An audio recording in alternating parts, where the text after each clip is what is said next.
Hello! So I have something special for you today.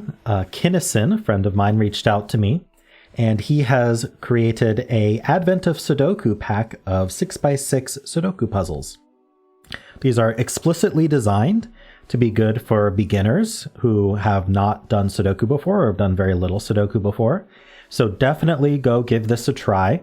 There's a link in the description to a PDF which updates every day with the latest puzzle. So I will link that for you. And basically you just solve the puzzle every day. And of course, we're going to have a final puzzle that requires having the solution to each one. I'm going to be posting a solution video every day. And so if you do get stuck or run into trouble, you can feel free to reference myself or just want to see how I would solve it. Go ahead and watch my videos. So I'm going to use this first video to explain Sudoku in case you aren't familiar with it. And then in future videos, I will just explain the rules and do the solve. Also, I will mention that I have a very in-depth series called Learn to Love Sudoku, which I will also link in the description, which focuses on 9x9 Sudoku, but most of the things I talk about do still apply to 6x6s. And so feel free to watch through that if you want to learn more about classic Sudoku. And of course, I stream Sudoku twice a week, so you can check out my streams and see what some fun variant Sudokus look like and how I approach solving those. All right, so how does Sudoku work? Well, in a 6x6 Sudoku, you can see we have 6 columns and 6 rows. So these are the 6 rows, these are the 6 columns, and we also have 6 boxes that are 3x2. So we have 6 of those boxes like this. And the goal is to place the digits 1 through 6 exactly once each in every row, in every column, and in every box. And so we end up with 6 of each digit exactly. And with all of these Sudokus, there will be only one solution. So if you get the correct solution, then that is the only solution you could have gotten to, and there will always be a logical way to arrive at that solution. You don't have to guess. In fact, I recommend against guessing. All right, so this first one is just a classic, which means it has no additional rules, but future ones will have additional rules, and that keeps it fresh and keeps it interesting and makes you think about things a bit more. So I'm going to solve this one, and this shouldn't be too difficult. Especially because one thing I will, sort of a tip I'll give you for all 6x6s, which is not true of 9x9s, is if you think about these boxes, because they're only 2 high, this 1 and 2, for example, they need to appear somewhere in this box, but they're not allowed to appear in this row. So they're going to have to appear in this row. So you end up with what's called roping, where these 3 cells, or the digits that go in these 3 cells, will appear in these 3 cells in some order, though not necessarily the same order.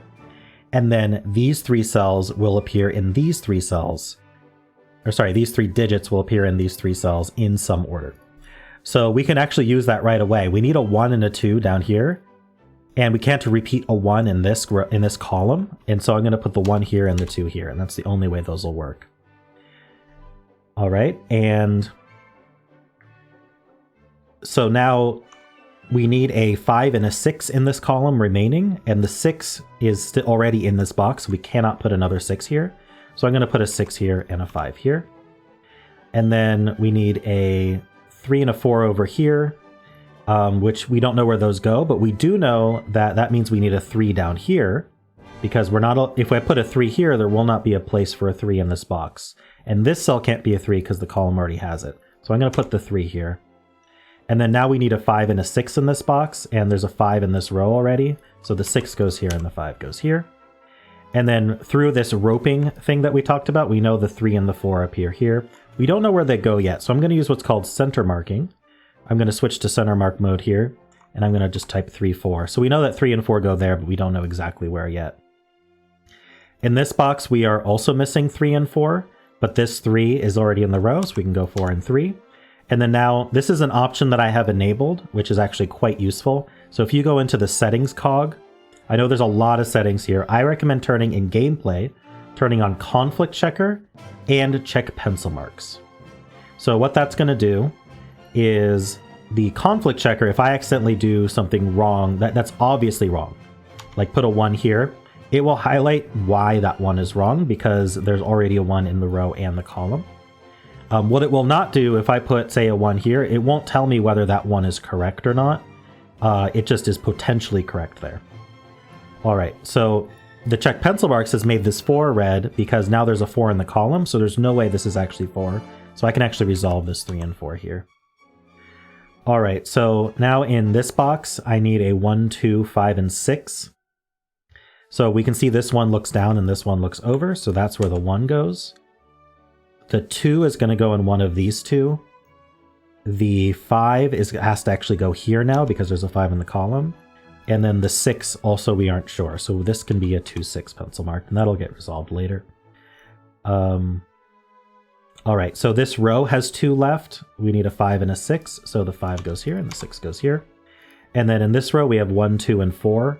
So I'm just going to pencil mark that 1, 2, 4. And from here we can actually see this can only be a 4.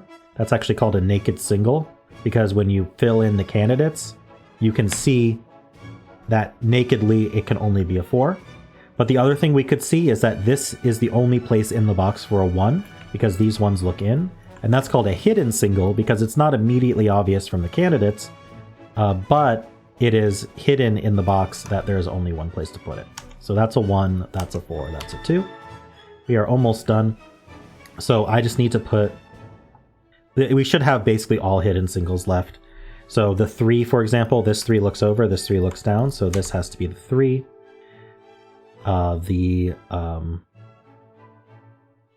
This 2, 6 here, this digit here needs to go here because we have the 1 and 3 already. So this one, remember from roping, goes here, and it cannot be a 2, so these both must be 6. That makes this one a 2. And then we have 2, 4, and 5 left to go over here. The 2 can only go here, the 4 can only go here, and the 5 can only go here. And there we go, we're done. So that is the very basics of classic Sudoku. I will be going through all 25 Advent of Code puzzles and releasing them as they are released. I hope you enjoy this and maybe use this as an maybe use this as an opportunity to learn more about Sudoku. I very much enjoy Sudoku, and I think that if you enjoy the other stuff on my channel, you'll also enjoy Sudoku. It's very logical. It's a puzzle, and yeah, it's very similar to a lot of the other stuff that I do. So hope you enjoyed that. Definitely check out these puzzles. I know Kinnison put a lot of work into them. And of course, if you want to see all of my videos, just make sure you subscribe. And if you enjoyed this video, then why not leave a like?